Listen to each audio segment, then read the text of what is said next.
What shall be the sign of thy coming, and of the end of the world? And Jesus answered and said unto them, Take heed that no man deceive you.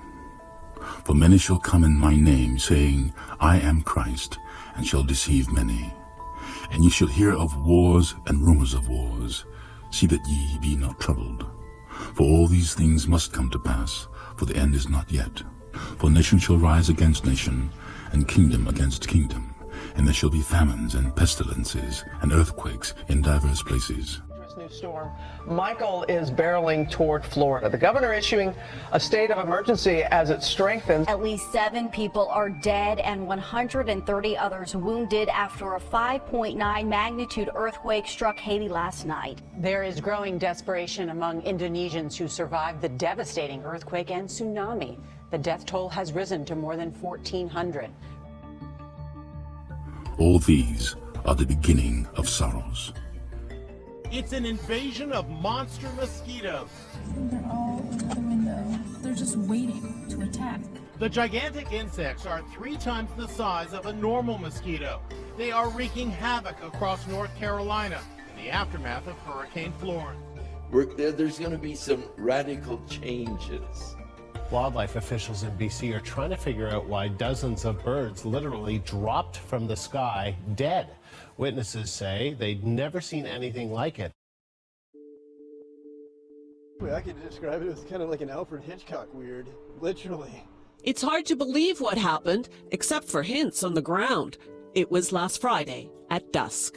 All of a sudden we'd seen birds doing like loop-de-loops and all sorts of, flying around, and literally just turned around and went right into the ground.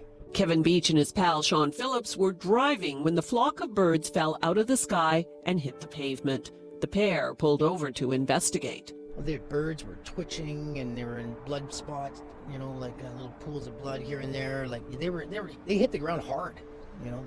They were dead. So, there was no survivors. They basically all just right into the ground. Rambunctious birds are getting a reputation in northern Minnesota. In Gilbert, Minnesota, about an hour north of Duluth on the Iron Range, the police department says it's gotten about a half-dozen reports of birds that appear to be under the influence, flying into windows, cars, and acting confused. The department believes the birds are getting tipsy from eating fermented berries caused by an early frost. And many birds haven't migrated south for the winter yet, so the problem seems to be more widespread than in previous years. An unusual number of dead animals have been washing up on Florida's shores this summer.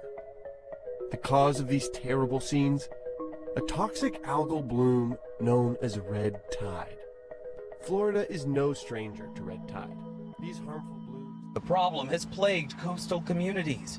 Toxic blooms devastated Florida's fragile aquatic ecosystems, turning thriving waterways into death traps for entire schools of fish and other animals like sea turtles, manatees, and dolphins. Humans and their pets can become seriously ill from breathing the poisonous fumes released when the blooms find their way onto the beach. The cases of typhus fever have quadrupled in Pasadena this year, which is why health officials are warning pet owners like the ones you see here that fleas aren't just a nuisance, they can also carry disease. Pasadena health officials warn there's an outbreak of flea-borne typhus in the city. It's something to look out for. Definitely going to be doing some research. That has Michael Johnson, the director of public health, worried. He says typhus, not to be confused with foodborne typhoid, doesn't make animals sick, only humans, causing high fever, vomiting, and pain that can last weeks. Feral cats and possums can carry the disease. A flea bites them, jumps on your pet, and brings the fleas to you. It seems that you can't hardly go a week without some tragic event, another crisis, another terrorist attack. And oftentimes people ask the question, why? Why is this happening? And all too often people don't associate these things with anything to do with the Bible. What would the Bible have to do with what's happening in our country today? Well, in fact, the Bible says a lot about it. God has a lot to say about circumstances that are swirling around us. And in fact, the prophet Jeremiah reveals much about our lives today and where we're heading in the future. And yet Jeremiah's word also says that God is a God of love, that God is a God of mercy, and he's a God of justice.